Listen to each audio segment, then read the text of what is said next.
ఒక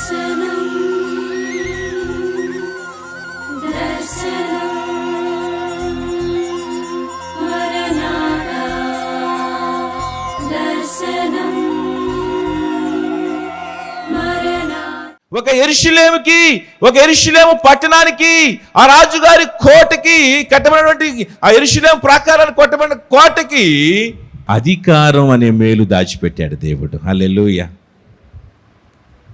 ఎందుకు దాచిపెట్టాడు? భయభక్తులు కలిగి ఉన్నాడు. ఉట్టి భయభక్తులేనా? ఇప్పుడు నువ్వు భయభక్తులు కలిగి ఉన్నావు, నేను భయభక్తులు కలిగి ఉన్నాను. ఎవరికి ఇవ్వాలి దేవుడు పోస్ట్? ఇప్పుడు 10 మంది యోగ్యులు ఉన్నారు.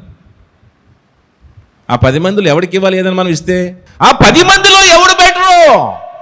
ఎవరికి ఇవ్వాలి దేవుడు మేలు? అందరికంటే ఎవరు ఎక్కువగా దేవుని ఎదుట భయభక్తులు కలిగి ఉంటూ ఉంటారో వారి కొరకు దేవుడు మేలు దాచిపెడతాడంట. హల్లెలూయా. నువ్వు దేవుడంటే భయం లేకుండా, భక్తి లేకుండా, ఏదో మందిరానికి వచ్చేసినంత మాత్రాన్న దేవుడు నీ కొరకు గొప్ప మేలు దాయడమ్మా. ఒకవేళ ఇస్తే మేలు చేస్తాడు, కానీ గొప్ప మేలు ఉండదు. మేలు వేరు, గొప్ప మేలు వేరు. ఏదో తప్పదు, ఏదో నమ్మకంగా ఉన్నావు కాబట్టి, కొంతవరకు భయభక్తులు ఉన్నావు కాబట్టి ఏదో కొంత ఇస్తాడు. కానీ అందరికంటే ఎక్కువగా ఉంటే అందరికంటే ఎక్కువైన మేలు దేవుడు నీకు చేస్తాడు. హల్లెలూయా. సో నీ మేలుకు కారణం ఏంటంటే దేవుని యందు భయభక్తులు మనం కలిగి ఉండాలి అనేది మనం తెలుసుకోవలసిన వారమై ఉన్నాం. అనన్య కోటకు అధిపతి అయ్యాడు అంటే కారణం ఏంటంటే దేవుని యందు అందరికంటే ఎక్కువగా భయభక్తులు గలవాడుగా ఉన్నాడు కాబట్టి. చూడండి, ఇంకా దేవుని యందు భయభక్తులు కలిగి ఉంటే వచ్చే మేలు ఏంటంటే చూడండి, 2వ రాజుల గ్రంథం 17:39. మీ దేవుడైన యెహోవా యందు భయభక్తులు గలవారై ఉండిన ఎడల ఆయన మీ శత్రువుల చేతిలో నుండి మిమ్మును విడిపించునని ఆయన సెలవిచ్చును. దేవుని యందు భయభక్తులు కలిగి ఉండడం వల్ల మరొకటి లాభం ఏంటి చెప్పండి? మన శత్రువుల నుండి దేవుడు మనల్ని కాపాడతాడు, విడిపిస్తాడు. చాలామంది మన శత్రువుల చేతిలో, ఎవరు మన శత్రువు చెప్పండి? పోనీ ఈరోజు ఎవరైనా ఒకళ్ళు చెప్పండి మన శత్రువు ఎవరో. నా పక్కనే కూర్చున్న వాళ్ళు నా శత్రువు అండి. చూసుకోండి, ఒకవేళ ఏమైనా ఉన్నారేమో పక్కనే. ఉన్నారా? ఓకే, ఉంటారు, కంపల్సరీ ఉంటారు. నా పక్కన కూర్చున్న వాళ్ళ, మన ఇంట్లో ఉన్నవాళ్ళ, నువ్వు బాగా నమ్మినటువంటి నీ స్నేహితుల, సంథింగ్ ఎవరో ఒకళ్ళు అనుకోండి. సరే, వీళ్ళందరికంటే మళ్ళీ మరి ఎక్కువగా పాడు చేయాలనుకునేవాడు ఎవడు చెప్పండి? అపవాది. ఎందుకంటే వాడు అపవాది గర్జించే సింహం వల్ల ఎవరిని మృంగుతున్నా అని చెప్పి వాడు ప్రయత్నాలు చేస్తూ ఉన్నాడు. సో అటువంటి అపవాదు నుండి కానీ, నీ శత్రువైన అపవాదు నుండి కానీ దేవుడు నిన్ను కాపాడాలి అంటే గనక నువ్వేం చేయాలి చెప్పండి? ఏమన్నాడు దేవుడు? నీ దేవుని యందు భయభక్తులు గలవారిని ఆయనంట శత్రువుల చేతి నుండి, మీ దేవుడైన యెహోవా యందు భయభక్తులు గలవారై ఉండిన ఎడల ఆయన మీ శత్రువుల చేతిలో నుండి మిమ్మును విడిపించును. కాబట్టి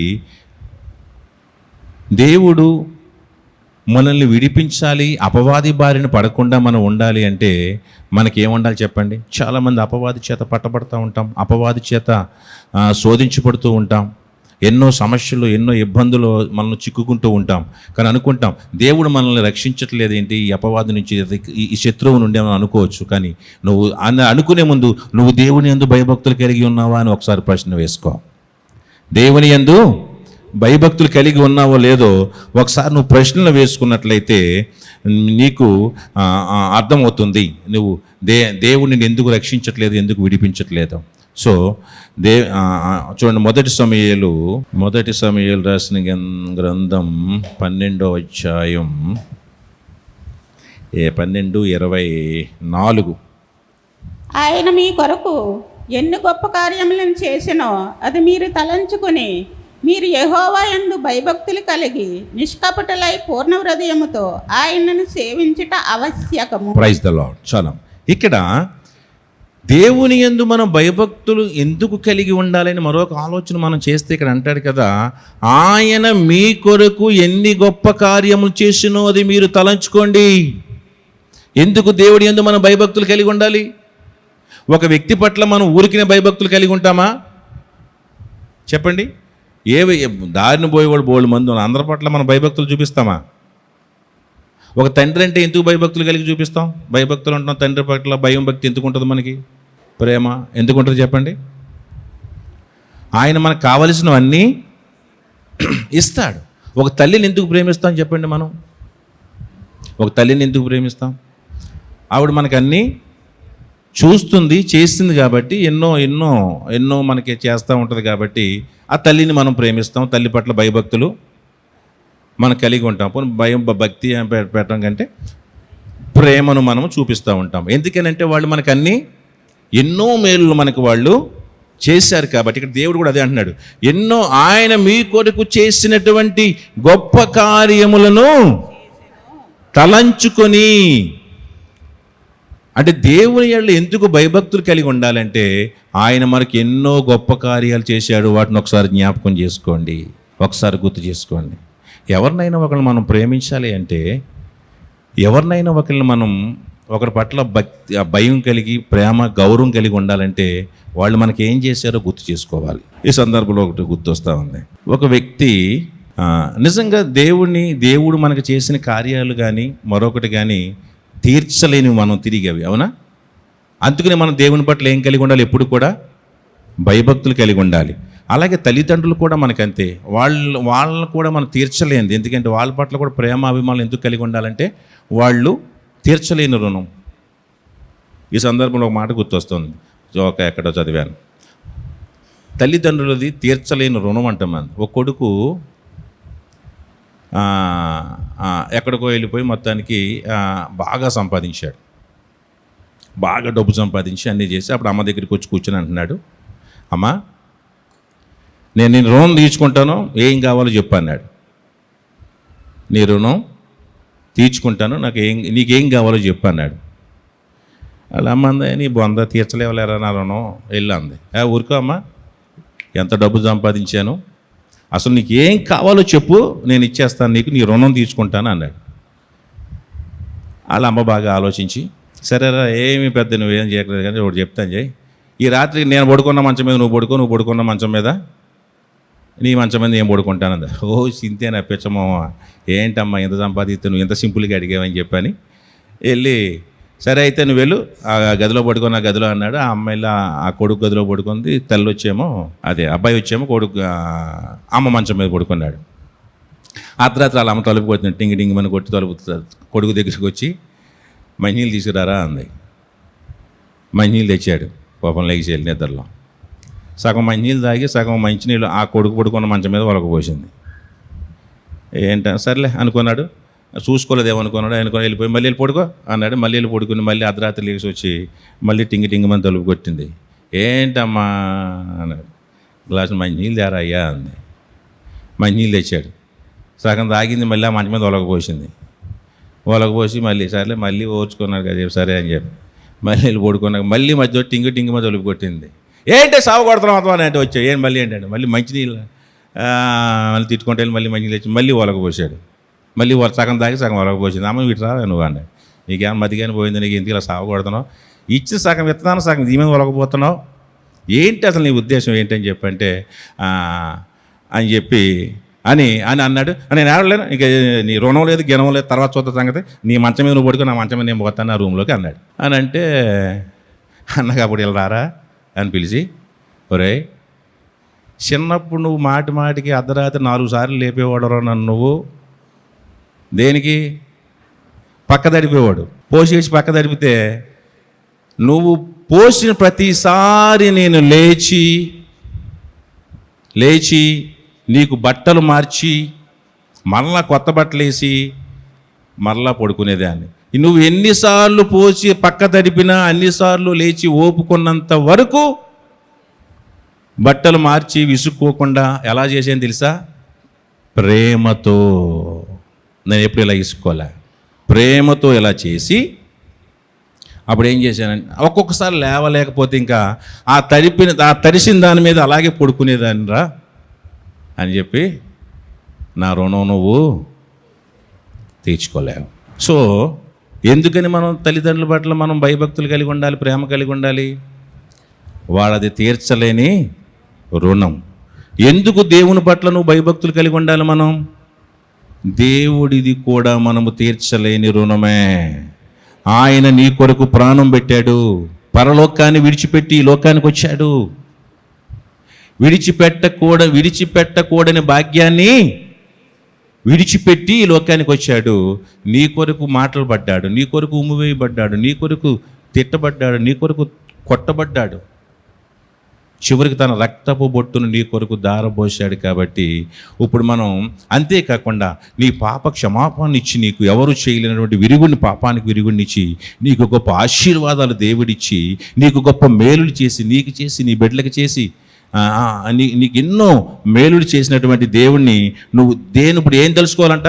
ఆయన నీకు చేసినటువంటి అనేకమైన కార్యాలను తలుచుకొని, ఆయన మీ కొరకు ఎన్ని గొప్ప కార్యములు చేసినది మీరు తలంచుకొని, మీరు యెహోవా యందు భయభక్తులు కలిగి నిష్కపటులై పూర్ణ హృదయముతో ఆయనను సేవించుట ఆవశ్యకం, తప్పదు. ఎందుకు నువ్వు దేవుని యందు భయభక్తులు కలిగి ఉండాలంటే ఊరికినే కాదు. ఎందుకు నువ్వు దేవుని పట్ల భయభక్తులు కలిగినట్టు వట్టినే కాదు. ఆయన నీకు చేసిన మేలులు అనేకములు. ఆయన నిన్ను ఎన్నో ప్రమాదాల నుంచి కాపాడుతున్నాడు. దేవుడు ఎన్నో ప్రమాదాల నుండి కాపాడుతున్నాడు, ఎన్నో శ్రమల నుంచి కాపాడుతున్నాడు, ఎన్నో శోధనల నుంచి కాపాడుతూ ఉన్నాడు, ఎన్నో అనారోగ్యాల నుండి దేవుడు నిన్ను కాపాడుతూ ఉన్నాడు. ఆర్థిక పరిస్థితుల నుండి నిన్ను తప్పించి దేవుడు వాటిని తప్పించాడు. వీటినన్నిటిని తలుచుకోండి. వీటినన్నిటినీ ఆయన మన కొరకు ప్రాణం పెట్టిన దాని పక్కన అదొకటి అలా ఉంచితే మెయిన్ అంశం.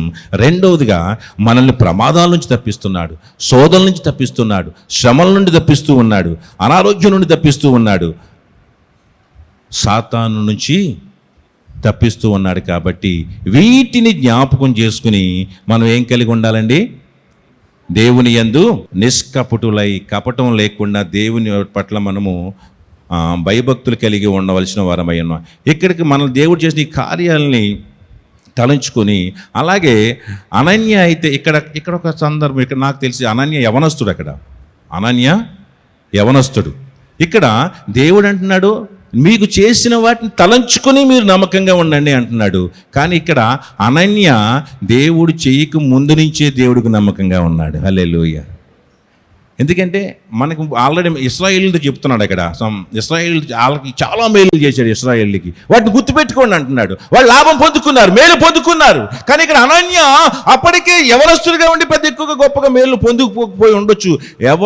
యవ్వన ప్రాయము నుండి దేవుడికి ఎలా ఉన్నాడు? అనన్య నమ్మకంగా ఉన్నాడు. చిన్ననాటి నుండే యవనస్తుడిగా ఉన్నప్పుడే దేవుడికి నమ్మకంగా ఉన్నాడు. దాన్ని మనం గుర్తుపెట్టుకోవాలి. యవనస్తుడిగా ఉండగానే నమ్మకంగా ఉన్నాడు. కాబట్టి ఆ యవన వయసులోనే అనన్యకి అనేక బాధ్యతలను దేవుడు అప్పగిస్తూ వచ్చాడు. హల్లెలూయా. ఇక ఫైనల్గా నెహెమ్యాలో ఉన్నటువంటి మరొక గుణం మనం చూస్తే కనుక, నేను రాత్రి చాలా చూశాను, ఇది ఒక్క వచనమే కనపడింది. ఒక్క వచనమే ఉందా దేవుడు అనుకున్నాం. మొత్తానికి ఇంకొక విషయం మాత్రమే అనన్య గురించి చెప్పబడింది. చూడండి, నెహెమ్యా 3:8. వారిని ఆనుకొని బంగారపు పని సంబంధి అయిన అర్షయ కుమారుడైన ఉజ్జీయేలు బాగు చేయువాడై ఉండెను. అతని ఆనుకొని ఔషధ జ్ఞానియగు అనన్య పని జరుపుచుండెను. Praise the lord. అనన్య ఎవరండి? ఔషధ జ్ఞాని. ఔషధ జ్ఞాని అంటే ఎవరు? డాక్టర్ గారు. ఆయన ఔషధం తయారు చేసేవాడు, మందు తయారు చేసేవాడు.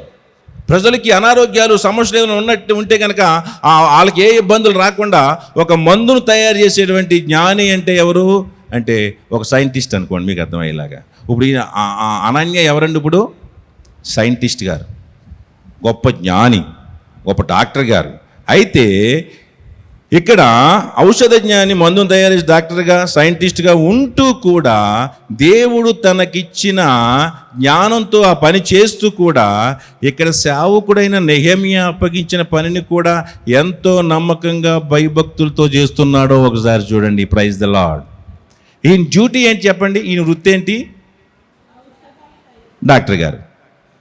ఈయన డాక్టర్ గారి పని చేస్తూనే, ఔషధాలు తయారు చేస్తూనే ఇంకో పని ఏం చేస్తున్నాడు చెప్పండి? దేవుని పని చేస్తూ ఉన్నాడు. హల్లెలూయా. ఈరోజు కనుక నీకు కనుక చిన్న జాబ్ వస్తే, ఏదైనా పని చెప్తే అన్నయ్య ఆన్లైన్లో ఉన్నాను అన్నయ్య, షిఫ్ట్లో ఉన్నాం అన్నయ్య. ఆ షిఫ్ట్ ఎప్పటికీ అవ్వదు, అది అవుద్దని ఎప్పుడు చెప్పినా షిఫ్ట్లో లేకపోయినా షిఫ్ట్లో ఉన్నామన్నయ్య అన్నారు అనుకోండి. అంటే బోర్డు షిఫ్ట్ మీరేనా? అనన్య గారు ఎవరు? అనన్య గారు ఎవరు? ఔషధ జ్ఞాని, సైంటిస్టు, మామూలుడు కాదు. మళ్ళీ ఆయనకి ఔషధ జ్ఞాని అని పేరు పెట్టాడు దేవుడు అక్కడ. అంత జ్ఞానికి ఆయనకి ఎంత పెద్ద పని ఉంటుంది చెప్పండి. నీకంటే షిఫ్టు. డాక్టర్ గారికి షిఫ్ట్లు ఉన్నాయా? డాక్టర్ గారికి షిఫ్ట్లు ఉంటాయా? ఉండో. ఏమనుంటుంది? 24/7 అని ఉంటుంది హాస్పిటల్ మీద. అంటే ఎప్పుడు పిలిస్తే అప్పుడు వెళ్ళాలి, ఎప్పుడు కావాలితే అప్పుడు లెగాలి, ఎప్పుడు పడితే అప్పుడు పని చేయాలి. అటువంటి 24/7లో ఉండే డాక్టర్ గారు ఏం చేస్తున్నారు చెప్పండి. ఇప్పుడు ఒక పక్క తన ఔషధం తాను తయారు చేస్తున్నాడు, ప్రజలకి మందులు ఇస్తూ ఉన్నాడు, మందులు తయారు చేస్తున్నాడు. మళ్ళీ పైగా ఇప్పుడున్న మన డాక్టర్ గారు లాగా షీట్ మీద రాయడం కాదు. ఇలాగా షీట్ మీద రాయడం వేరు, తయారు చేయడం వేరు. ఈయన కుర్చీలో కూర్చొని షీట్ రాస్తే ఆ తెప్పలాలు పడతారు. కానీ ఇక్కడ అలా కాదండి. ఇక్కడ ఆయన ఔషధాన్ని తయారు చేస్తూ ఉన్నాడు. అంటే ఆయనే మెడిసిన్ తయారు చేయాలి. ఇంకా మనం దానికి ఏమైనా ఖాళీ ఉంటుంది అంటారా? పాపం నిజంగా ఆలోచిద్దాం, ఉండదు. అయినా సరే యెరూషలేము కోట పైన అధికారిగా ఉంటూ మరలా ఎక్స్ట్రా బడ్డెని ఇస్తే బాబు ఆయన చంపేస్తారండి నన్ను. నెహెమ్యా గారు చంపేస్తారు కానీ నన్ను. ఓ పక్కనేమో ఔషధం తయారు చేస్తున్నానా, ఓ పక్కనేమో అధిపతిగా పెట్టారా, మళ్ళీ ఇది ఏంటండి, ఇది యెరూషలేము మీద అధికారికి ఇస్తారా? నేను మనిషినేనండి, నాకు కుటుంబం ఉందండి, నాకు ఫ్యామిలీ ఉందండి అన్నాడా? ఈరోజు ఎవరికైనా కదా ఈ పని ఏదైనా జాబ్ వచ్చో పనితో అంటే జాబ్ అంటే వాళ్ళు అందరూ నా మీద పడిపోకుండా జాబ్లో ఉన్న వాళ్ళు అందరూ కలిసి పని, జాబో, పనో, ఉద్యోగమో, వ్యాపారమో ఏదో ఒకటి పెట్టుకోండి. కాస్త దేవుడు ఇవన్నీ మనకి ఇచ్చిన తర్వాత దేవుడు పని చేయడానికి ఏదైనా పని ఉంటే ఎలా ఉన్నారు చెప్పండి, మీరు ఆలోచించుకోండి. ఎందుకు అనన్యాని దేవుడు ఒట్టిన ఎవరిని దీవించడండి, ఒట్టిన ఎవరిని దేవుడు హెచ్చించడండి, ఊరికనే దేవుడు ఎవరిని గొప్పవాడిని చేయడండి. ఆయన ఎంతో నమ్మకంగా భయభక్తులతో చేస్తున్నాడు. ఇక్కడ మనం చూడాలి. ఇక్కడ మనం ఒక పని చేస్తే రెండో పని సరిగా చేయం. మనం ఒక పని చేస్తే రెండో పని సరిగా చేయం మనం. కానీ ఆయన ఇక్కడ ఆ పరిస్థితుల్లో ఉండి కూడా, అంత జాబ్లో ఉండి కూడా ఒక పక్క దేవుడు పని ఉంది అని అంటే ఎంత శ్రద్ధతో దేవుడు పని చేశాడో. ఆ పనిలో కూడా, దేవుడి పనిలో కూడా మళ్ళీ నమ్మకంగా ఉంటే ఎంత ఎఫర్ట్ పెట్టాలి. నమ్మకంగా అంటే ఖచ్చితంగా అక్కడ చాలా పని జాగ్రత్తగా అప్పగించిన పని చేయాలి. అంత జాగ్రత్తగా ఉన్నాడు. మీరు ఈరోజు ఆలోచించండి, ఎంతమంది దేవుడి పనికి జాబులు వంకలు పెడుతున్నారు, మనకు వ్యాపారం ఉందని వంకలు పెడుతున్నాం, లేకపోతే నాకు పని ఉందని ఏదో పని కల్పించాడు దేవుడు, పని ఉందని చెప్పి ఎంతమంది మనం వంకలు పెడుతున్నాం ఒకసారి మనం గమనించండి. ఒకప్పుడు నీకు ఉద్యోగం ఎక్కడి నుంచి వచ్చింది, అసలు నీ వ్యాపారం ఎక్కడి నుంచి వచ్చింది? మనకి పని లేని నీకు దేవుడు పనిని కల్పించాడు. నీకు చదువునిచ్చి, నీకు జ్ఞానాన్నిచ్చి, ఒక మంచి ఉద్యోగాన్ని ఇచ్చి, నీకు జ్ఞానాన్నిచ్చి, ఒక మంచి వ్యాపారాన్ని ఇచ్చి, దేవుణ్ణి కృప చూపించి ఒక పని కల్పించి, ఏదో ఒక పని, చేతి పని అయినా మరొకటైనా ఒక పని కల్పించి నిన్ను ఒక చక్కగా నేను దేవుడు పోషిస్తూ ఉంటే నువ్వు చెప్పేది ఇదా? మళ్ళా పైపెచ్చి ఏమంటాను చెప్పినా తిరిగి దేవుడికే చెప్తారు వీళ్ళు. ఏమని తెలుసా? నీకు తెలుసు కదా ప్రభువా, డ్యూటీకి సెలవు లేదని ఇవాళ. ఏమనుకోడు దేవుడు. నీకు తెలుసు కదా ప్రభువా నేను ఎంత కష్టపడుతున్నానో, నువ్వు చూస్తున్నావు కదా ప్రభు, నేను ఊరికినే మానేశాను మందిరానికి. ఎంత పని ఉంటే అసలు కుదరకే కదా ప్రభు, మరి నువ్వు అర్థం చేసుకుంటావు ప్రభు. అర్థం చేసిన ఇలాగ అయిపోయాడు ఆయన. మళ్ళీ ఆయనకే మళ్ళీ చెప్పి దేవుడు ఇన్ని మనకి ఇస్తే, ఒకప్పుడు పని లేకుండా ఉన్న మనకి, వ్యాపారం లేకుండా ఉన్న మనకి దేవుడు ఇవన్నీ మనకి ఇస్తే, ఇప్పుడు దేవుని పనికి సాకులు చెప్తున్నామంటే, దేవుని పనికి మనం సాకులు చెప్తున్నామంటే క్షమించరాని నేరం. ఎలా సాధ్యమవుతుంది అంటే, అనన్యాకి ఎలా సాధ్యమైంది? మీకు ఏదన్నా అప్పగించి దేవుడు ఎంత చేస్తూ ఉంటే చాలామంది చెప్తూ ఉంటారు. పిల్లలండి స్కూల్స్ అండి, 9ంటికి స్కూల్ అండి, 8ంటికి స్కూల్ అండి, మళ్ళీ 6ంటికి వచ్చేస్తారు, వెళ్ళిపోవాలండి. చేయాలి, దాన్ని విస్మరించకూడదు. కానీ ఖచ్చితంగా దేవుడి పనిని మనము, ఎందుకు నీకు చదువు ఇచ్చాడో తెలుసా దేవుడు? ఎందుకు నీకు ఉద్యోగం ఇచ్చాడో తెలుసా? ఎందుకు నీకు వ్యాపారం ఇచ్చాడో తెలుసా? ఎందుకు నీకు అభివృద్ధి ఇస్తున్నాడు తెలుసా? దేవుడు నిన్ను ప్రేమిస్తున్నాడు. దేవుడు నిన్ను ప్రేమించాడు గనుక, దేవుడు నిన్ను ప్రేమించాడు గనుక నీకు ఉద్యోగం ఇచ్చాడు. దేవుడు నిన్ను ప్రేమించాడు గనుక ఆర్థిక అభివృద్ధి కలిగించాడు. దేవుడు నిన్ను ప్రేమించాడు గనుక నీకు చదువునిచ్చాడు. దేవుడు ప్రేమించిన దేవుణ్ణే నిన్ను ఇంత ప్రేమించిన దేవుడి పనికి నువ్వు సాకులు చెప్తావా? నిన్ను ప్రేమించి దేవుడికి మరి అటువంటి ప్రేమామూర్తి పనిని నీవు నిర్లక్ష్యం చేస్తున్నావా? నీ ఉద్యోగంలో నువ్వు బిజీ అయిపోతే, నీ వ్యాపారంలో నువ్వు పని అయిపోతే బిజీ అయిపోతే, నీ కుటుంబంలో నువ్వు బిజీ అయిపోతే దేవుడు నొచ్చుకోడు. ఎందుకంటే నిన్ను ప్రేమించి కదా ఇవన్నీ నీకు ఇచ్చాడు. కానీ అవే దేవుడికి అడ్డమవుతున్నాయా? నిన్ను ప్రేమించి నీకు కల్పించిన పని, నీకు కల్పించిన ఆశీర్వాదమే దేవుడికి అడ్డవుతూ ఉన్నాయంటే, ఇక్కడ అనన్య డాక్టర్గా ఉంటూ వైద్యుడిగా ఉంటూ కూడా తనకు అప్పగించినటువంటి దేవుని పనిలో నేను కూడా భాగస్వామిని కావాలి అనుకున్నాడు. అంతే. హల్లెలూయా. ఎంత వైద్యుడైనా, ఎంత జ్ఞాని అయినా, ఆయన ఔషధ జ్ఞాని అయినా తన పని తను చేసుకుంటూ దేవుని పనిలో నేను భాగస్వామిని కావాలి. ఆయన కూడా నీకు ఇలాగ సాకులు చెప్తే ఏం చేసి ఉండేవాడు? ఇంకో నమ్మకమైన వాడికి ఎవడికో ఇచ్చేవాడు, ఆ తర్వాత వాడికి ఎవడికో. దేవుడి పనికి సాకులు చెప్తున్నావా? తన వృత్తి వేరైనా, తన పని అంత బిజీ అయినా దేవుని పనిలో నమ్మకంగా ఉన్నాడు. నువ్వు జ్ఞానివైనా, ధనవంతుడివైనా, అధికారం కలిగిన వాడివైనా, నువ్వెంత బిజీ అయినా ఆయన పనిని నిర్లక్ష్యం చేస్తే అవన్నీ నీ యొద్ద నుండి తుడిచివేయబడతాయి. ఇందా మత్తయి సువార్తలో మనం చదువుకున్నాం.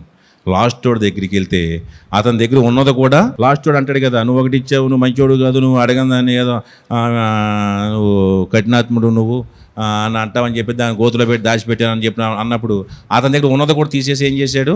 ఇంకొకటికి ఇచ్చేశాడు. అంటే దేవుని ఇచ్చిన దాన్ని నిర్లక్ష్యం చేస్తే అది మన దగ్గర నుంచి తీసివేయబడి మరొకరికి ఇవ్వబడుతుందని దేవుని లేఖనంలో దేవుడు స్పష్టంగా చెప్పాడు. కాబట్టి నా ప్రియ సహోదరి, సహోదరుడా, యవనస్తుడా, అనన్య వలె నమ్మకమైన వారిగా ఉంటే దేవుడు నిన్ను బట్టి సంతోషిస్తాడు. దేవుడిని సంతోషపెడితే దేవుని సంతోషములో అతను అక్కడ ఏమన్నాడు? బలా నమ్మకమైన మంచి దాసుడా, నా సంతోషములో పాలు పంచుకొనుము. Praise the lord. దేవుని సంతోషములో పాలు పంచుకునేవాడు అవుతావు నీవు ఇచ్చిన దాంట్లో నమ్మకస్తుడిగా ఉన్నావంటే కనుక. కాబట్టి మరొకసారి ఆలోచించండి. అనన్య అద్భుతమైనటువంటి యవనస్తుడిగా ఉంటూ తన పని తాను చేసుకుంటూ ఇచ్చిన దాంట్లో నమ్మకస్తుడిగా ఉన్నటువంటి విధానాన్ని మనం చూస్తే, నమ్మకమైన వాడు గనుక ఆయన యెరూషలేము పైన కూడా అధికారిగా ఉన్నాడు. నమ్మకమైన వాడు, దేవుని యందు భయభక్తులు కలిగిన వాడు గనుక ఆయన ఎలా ఉన్నాడంటే, ఆయన జ్ఞాని అయ్యుండి కూడా తన పని దేవుని పనిలో భాగస్వామిని కావాలి అనుకున్నాడు. తన బిజీ పనిలో ఉండి కూడా. మీరు ఎలా ఉన్నారో దేవుని కొరకు దేవుని పనిలో ఒకంత ఆలోచన చేసుకోమని నేను మనవి చేస్తూ ఉన్నాను. ఇటువంటి నమ్మకమైన దేవుడు మనకు ఉండగా మనం నమ్మకమైన వారిగా ఉన్నామా? ఫస్ట్ పాప చెప్పినట్లుగా నిన్ను చూస్తే నమ్మదగిన వాడిగా ఉన్నావా? నిన్ను చూస్తే నమ్మదగిన దానిగా ఉన్నావా?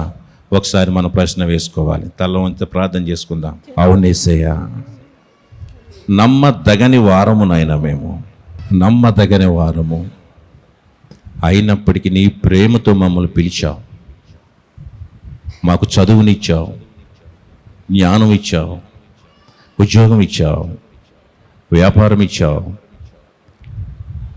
కష్టపడి పని చేసుకోవడానికి ఆరోగ్యాన్ని ఇచ్చావు.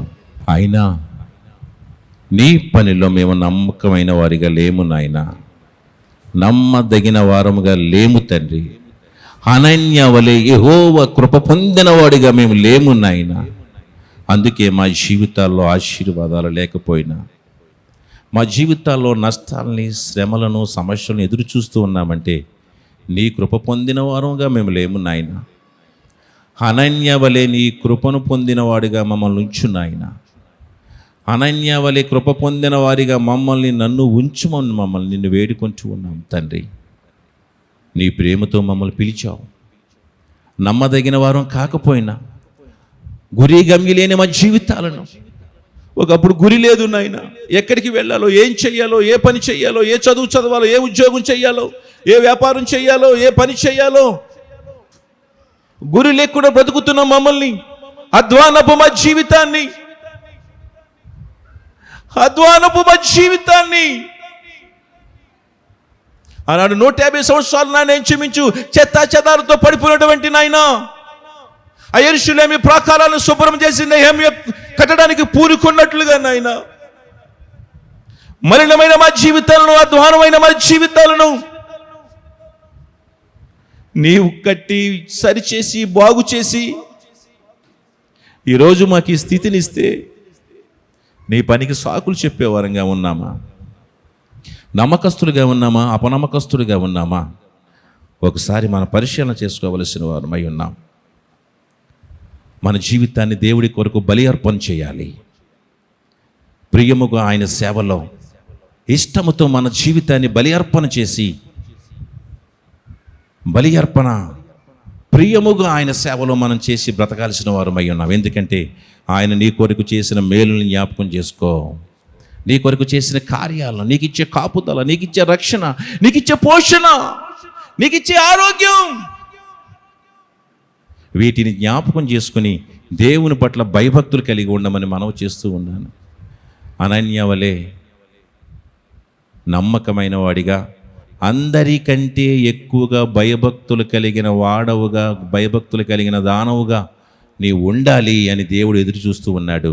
అప్పుడు నీకు మరిన్ని ఆశీర్వాదాలు నీ కుటుంబంలో, నీకు ఇచ్చిన కుటుంబం పట్ల నమ్మకంగా ఉండండి, నీకు ఇచ్చినటువంటి సంఘంలో బాధ్యతల పట్ల నమ్మకంగా ఉండండి, మీకు ఇచ్చిన ఉద్యోగం పట్ల, మీకు ఇచ్చిన వ్యాపారం పట్ల, దేవుడు నీకు ఇచ్చిన ప్రతి విషయము పట్ల నీవు నమ్మకంగా ఉండి మరిన్ని ఆశీర్వాదాలు పొందుకోవడానికి నీవు ముందుకు సాగాలని ఈరోజు పరిశుద్ధాత్మ దేవుడు ప్రేరణతో నీకు ప్రేమతో మరలా మనవి చేస్తూ ఉన్నాడు. ప్రేమతో నిన్ను హెచ్చరిస్తూ ఉన్నాడు. అందరికంటే ఎక్కువగా భయభక్తులు గలవాడిగా, నమ్మకమైన వాడిగా ఉంటూ దేవుని యొక్క అనేకమైన ఆశీర్వాదాలని మీరు పొందుకోవాలని, ఇంకా ఎక్కడితోనే కాదు, ఇదే కాదమ్మా ఆశీర్వాదం అంటే, ఇంకా ఉంది ఆశీర్వాదం, ఇంకా ఉంది నీకు బాధ్యతలు, ఇంకా నేను గొప్ప స్థానంలో పెట్టాలని దేవుడు ఆశపడుతూ ఉన్నాడు, ఇంకా నేను ఉన్నతమైన స్థానంలో ఉంచాలని దేవుడు ఆశపడుతూ ఉన్నాడు. నేను ఇంకా అనేకమైన వాటిపైన, బలా నమ్మకమైన మంచి దాసురాలా, నేను ఇంకను అనేకమైన వాటిపైన, కొంచెములో నమ్మకంగా ఉన్నావు గనుక అనేకమైన వాటిపైన నిన్ను నియమించదను, నా సంతోషంలో నీవు పాలు పంచుకుందువని ఈరోజు పరిశుద్ధాత్మ దేవుడు ఆత్మ ప్రేరణతో నీతో మాట్లాడుతూ ఉన్నాడు.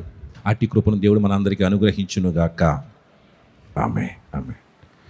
God bless you. దేవుడు మిమ్మల్ని దీవించునుగాక.